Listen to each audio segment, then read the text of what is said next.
Ici, dans la cour familiale de Ranini Kondassurmi à Bambou, malgré l'hiver et en vent fort, ces jeunes compétiteurs ont répondu présents. Séance d'entraînement en Muay Thai et Kung Khmer, inspirée par la championne. Alors, Davesh, dis-nous, depuis combien de temps on vient ici? 11 ans exactement cette année-là. Moi, je suis rentré au début juste pour perdre du poids. Là, je trouvais mon mauvais carco par l'entraînement, le travail, cool. Là, je me disais pourquoi pas mon compétition en même temps. Quel style vous entraînez? Kung Khmer, la boxe cambodgienne. À l'occasion, participe compétition? Oui, moi, tu fais, ça veut dire l'année dernière, moi, tu boxais pour Saint-Thierry, si je ne me pas trompé, Iska, Saint-Thierry, Iska. Moi, tu fais, moi, je fais deuxième, moi, perdu le point. Après, cette année-là, nous fait que monter un petit combat là, moi, je fais victoire cette année-là. Après, oui, après, moi, mon championnat, le soin indien, Croche Bataille, 2 fois, moi, je fais champion, le soin indien, Croche Bataille, en 2019 et 2020. Motivé pour continuer là-dedans? Oui, motivé à cause de Patrick et Ranini, pas motivé pour nous, motivé après l'équipe BMA aussi. Sinon, si on a ça, l'équipe là, motivation, motivation.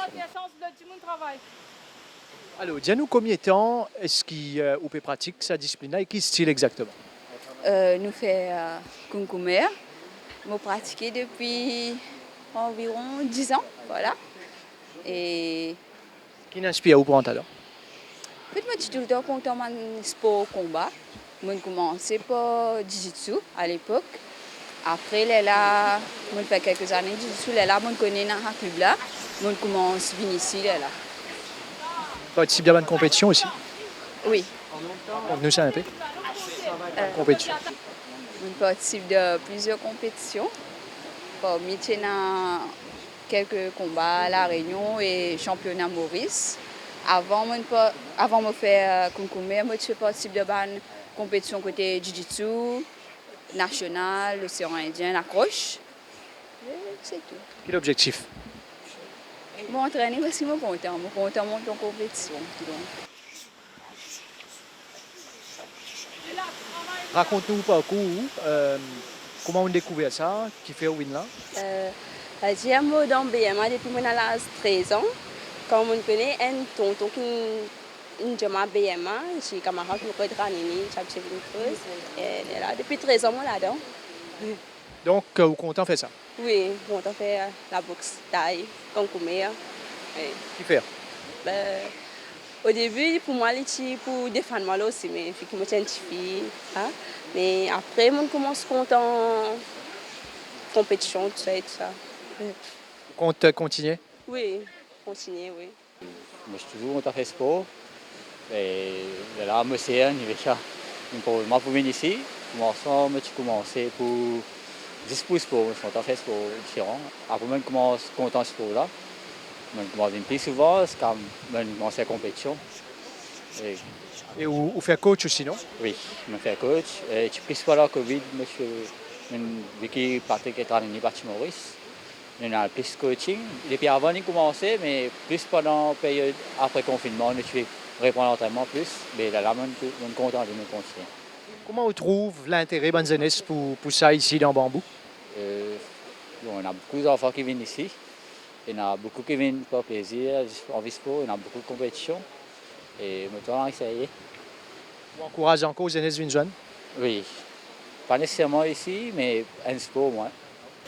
Au total, dans la région ouest de l'île, soit Bambou et les alentours, ils sont 200 à 250 jeunes à s'initier aux arts martiaux ou à monter en compétition sous la houlette de Ranini Kondassurmi et de son équipe.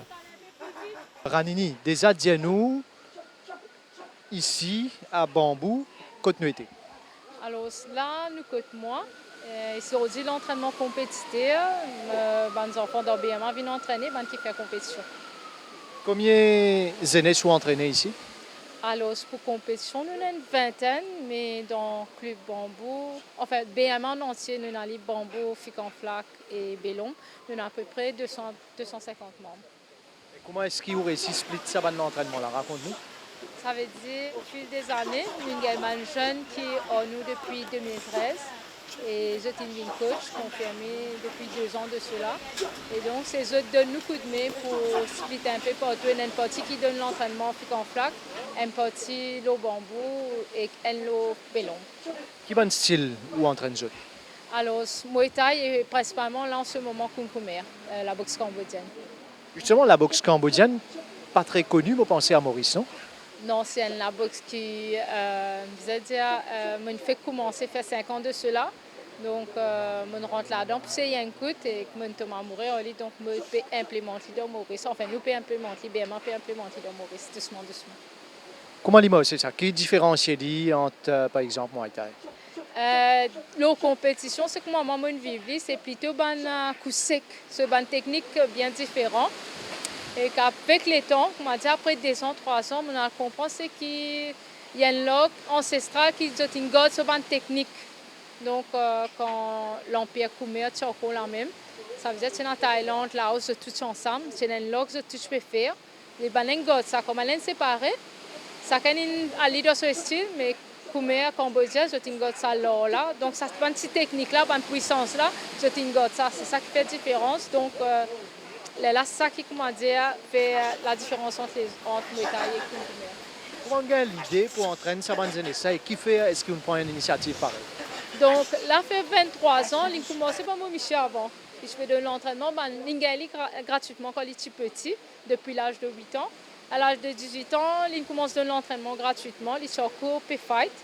Après, doucement, il dit que mais vu qu'il commence à être gratuit, mais qui ne fait pas les autres.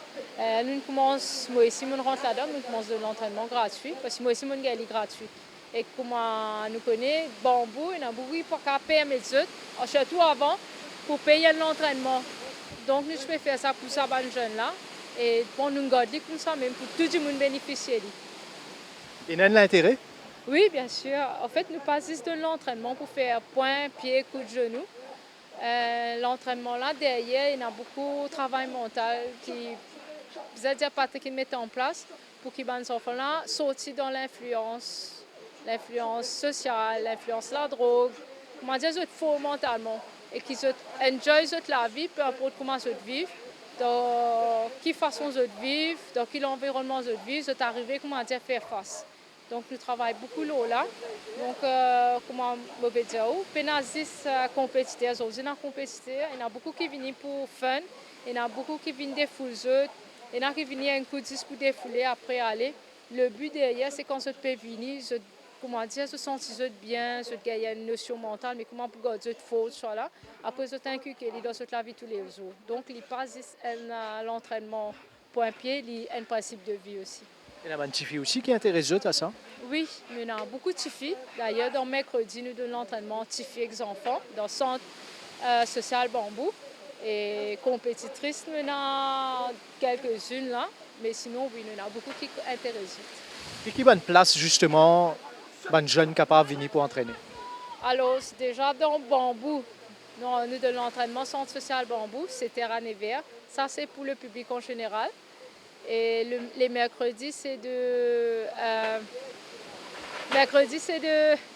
16h30 à 17h45. Ça, c'est pour les filles et les enfants, centre social. Aujourd'hui, pour une compétiteur, ça lit à part. Dans samedi, centre multipurpose, 8h à 10h dans Bambou. Fic en flac, c'est de 16h à 17h30, centre communautaire. Et Bélon, nous avons 2 jours, mardi et jeudi, qui tombe l'après-midi aussi. Vous êtes de compétition, donc, quand vous voulez dire nous, bonne compétiteur, qui bonne compétition, vous êtes participer? Alors, nous avons l'invitation avec, comme la dernière fois, là, nous avons Jiu-Jitsu et nous avons l'invitation avec Muay Thai aussi. Donc, quand nous avons invité, nous avons pour autres monde compétition.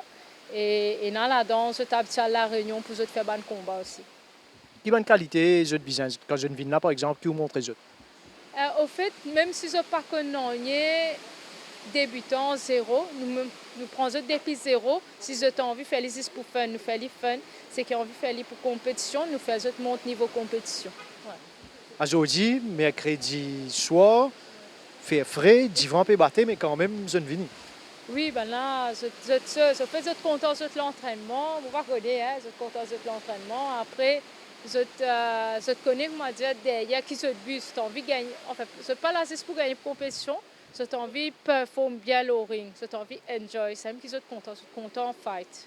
Et pour vous, personnellement, Ranini, quel est votre objectif cette année-là? Est-ce qu'il y a une compétition qui peut venir là?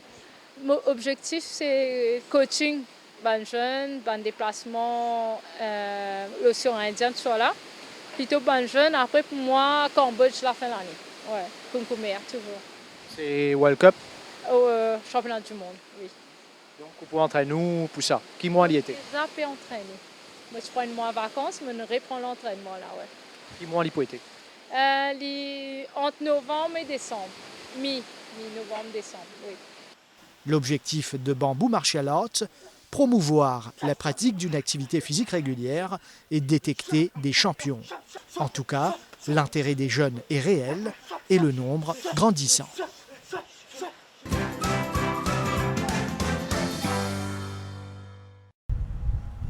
C'est sur une superficie de 15 500 m² à Union Flag que se développe le projet Island Basket du groupe Alteo. 4 nouvelles serres hydroponiques viennent s'ajouter au site pour soutenir une agriculture plus durable. Tout en protégeant les cultures traditionnelles, Alteo mise sur des projets modernes utilisant la technologie et des environnements contrôlés. Originest, c'est la marque que le groupe Alteo a lancée depuis quelques mois maintenant, qui regroupe tous nos produits issus de notre unité de production de Union Flag, ici, où nous sommes aujourd'hui. Donc, avant d'expliquer la marque, j'expliquerai peut-être notre projet de Smart Farming. Donc, ça fait 3 ans maintenant que nous sommes lancés dans un projet de Smart Farming, donc de production de tomates sous serre, dans des serres assez uniques à l'île Maurice, puisque ces serres sont très grandes, elles font plus de 8 mètres de haut et permettent un meilleur contrôle de la température. Et ces serres contiennent des aspects technologiques très avancés qui permettent de réguler les températures de manière automatique, de réguler l'alimentation en eau dans les plantes, etc., pour permettre d'être le plus optimal en termes de consommation d'eau pour les plantes. Donc, tous ces aspects de technologie nous permettent aujourd'hui de produire une tomate sans pesticides, que justement nous avons décidé de commercialiser sous la marque Originest. Donc, cette marque, c'est un peu l'ambition que Alteo se donne dans le domaine du développement durable pour proposer aux Mauriciens un produit sain, sans pesticides. Que vous pensez que ça met aussi l'accent sur le fait de consommer localement pour éviter un petit peu plus l'importation? Absolument. Ce projet se situe aussi dans la ligne annoncée du gouvernement de produire localement et de consolider notre sécurité alimentaire. Donc c'est exactement cela. Nous produisons de la tomate localement pour les Mauriciens et cela nous permet d'éviter de dépenser des devises sur de l'importation et de dynamiser l'économie locale. Nous ne ferons pas que de la tomate, nous avons lancé des essais maintenant sur la laitue, sur du poivron. Donc l'idée c'est évidemment d'étendre nos différentes lignes de produits à l'avenir. Chaque nouvelle serre fait environ 2000 m². On y cultive différentes variétés de tomates aux formes, couleurs et goûts variés. Grâce à une irrigation de précision, une gestion intelligente des nutriments et l'absence totale des pesticides de synthèse, tout est pensé pour garantir des produits de haute qualité. Dans ça, c'est là, tout est contrôlé, tout ce qu'on appelle des paramètres tels que température, l'humidité et aussi l'intensité de la lumière. Et qui est un petit peu ce grandeur, qui se rôle en fait ça serre. Et là, nous donnons la serre d'une superficie de 2016 m², c'est-à-dire surface de production. Et c'est-à-dire dans la serre là, nous produisons tomates. Et nous avons plusieurs segments de tomates. Nous avons tomates classiques, tomates cerises, tomates roma, qui nous dit pomme d'amour. Et aussi, nous avons une variété ancienne, bif ananas, noir et jaune. Et en termes de goût, comment est-ce qu'il y était? Justement, le goût est vraiment contrôlé parce que c'est ça qu'il y a un client, un consommateur qui peut rechercher quand il place une tomate. Et il y a une variété qui est un petit peu acide et il y a une variété qui est un petit peu plus sucrée que l'autre. Et ça, bien sûr, dépend des variétés à laquelle nous pouvons faire bonne référence. Est-ce que cette tomate-là demande beaucoup de soins? Est-ce qu'ils produisent beaucoup de soins ici? Effectivement, c'est une culture qui demande beaucoup de technicité.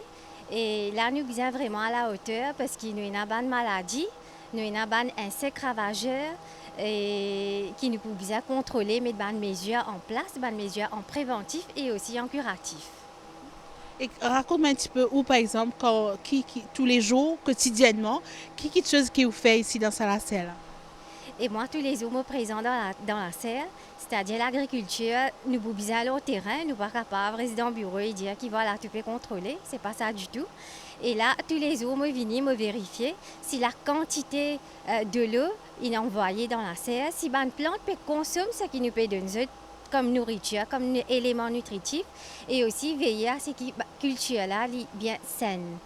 Et il n'y a aucun malade, il n'y a aucun bébé, et si en cas où il y a, et qui sont des mesures qui nous sommes capables de mettre en place pour qu'ils nous capables de diminuer ce risque-là. Et en ce qui concerne cette plante-là, en quoi est-ce qu'ils sont différents de les autres plantes? Est-ce qu'il y a une spécificité, cette plante-là? Définitivement, nous faisons l'agriculture que nous pas servi produits de synthèse, c'est-à-dire produits chimiques. Tout ce qui nous servi, c'est des produits bio pour tous nos traitements. Et aussi à noter que nos tomates sont testées au laboratoire. C'est un laser qui est vraiment avancé en termes de technologie, c'est-à-dire le ouvrant, c'est qui nous appelle la fenêtre zénitale, et automatisé, c'est-à-dire quand nous pouvons mettre des données, température, reste optimale dans la serre, ainsi que l'humidité et aussi la lumière. Et aussi nous avons une lombrière et qui est ouverte ou fermée, dépendant de l'intensité nous mettons comme paramètre dans le système. Le terrain technique, c'est que nous avons la fenêtre, tout ça. Qui était ça exactement? Ça, c'est pour créer un environnement idéal pour qu'à la fin, nous soyons capables de maximiser nos rendements. Et c'est ça, ce paramètre-là qui la culture de tomates qui peut rechercher pour être capable de grandir bien et nous maximiser nos productions. Le projet est salué par le ministre de l'Agro-Industrie qui y voit une initiative porteuse d'avenir. Il a souligné l'importance du partage de savoir-faire et encouragé les jeunes à s'engager dans cette voie. Alteo a investi environ 100 millions de roupies dans cette unité de production à Union Flack. À terme, elle vise une capacité annuelle de 450 tonnes de légumes frais. Après la tomate, d'autres cultures sont en phase d'expérimentation, notamment la laitue et le poivron.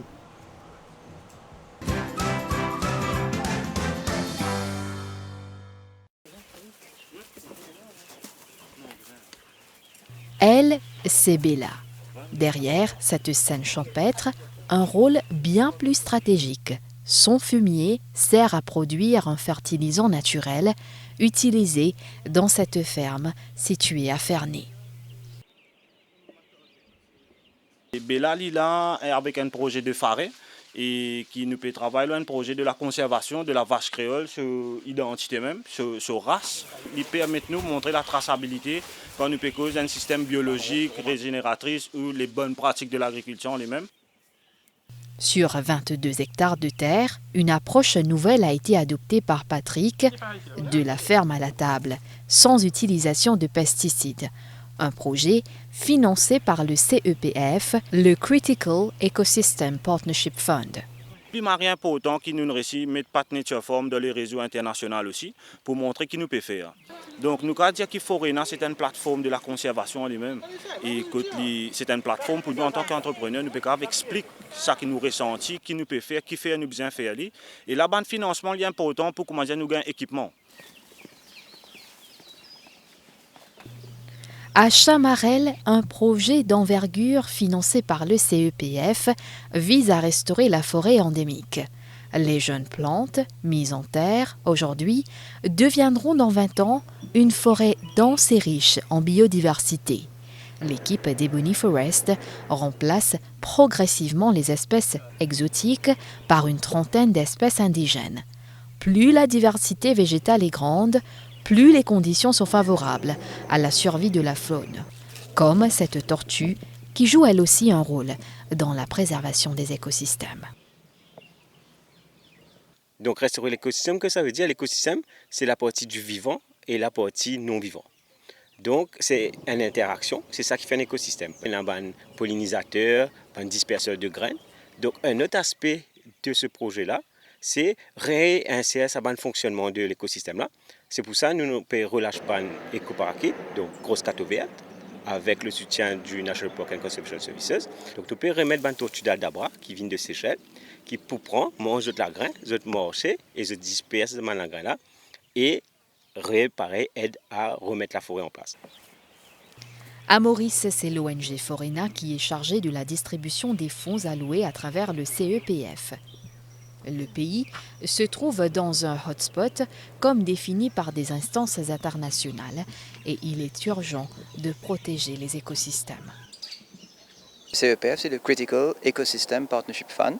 C'est un fonds qui est basé aux États-Unis et qui a été créé par l'Union européenne, l'AFD, la Banque mondiale. Un hotspot, c'est une région dans le monde qui est identifiée comme il y a beaucoup de dégradation de la biodiversité.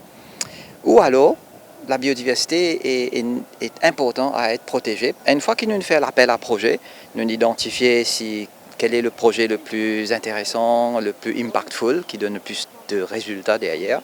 Nous, pour donner un financement qui est capable de durer 1 an ou jusqu'à 3 ans ou 4 ans, dépendant de la taille du projet. Et à partir de là, nous avons un suivi sur le terrain, aussi bien que documentaire. L'objectif vraiment pour Maurice, c'est de travailler plus à l'intérieur des terres, ce qu'on appelle en anglais l'approche reach to reef, de la crête de la montagne jusqu'au rivage, parce que effectivement, ce qui impacte en amont d'une rivière, par exemple, va impacter la santé des coraux et la préservation des côtes. Et puis aussi, tout ce qu'on peut faire en amont, ça peut permettre aux entreprises propriétaires ou aux communautés locales d'améliorer leurs pratiques. De 2022 à 2027, le projet du CEPF devrait permettre d'investir à terme 21,7 millions de dollars à travers des plans d'aide pour restaurer les écosystèmes dans les îles partenaires, à savoir Madagascar, les Comores, les Seychelles et Maurice.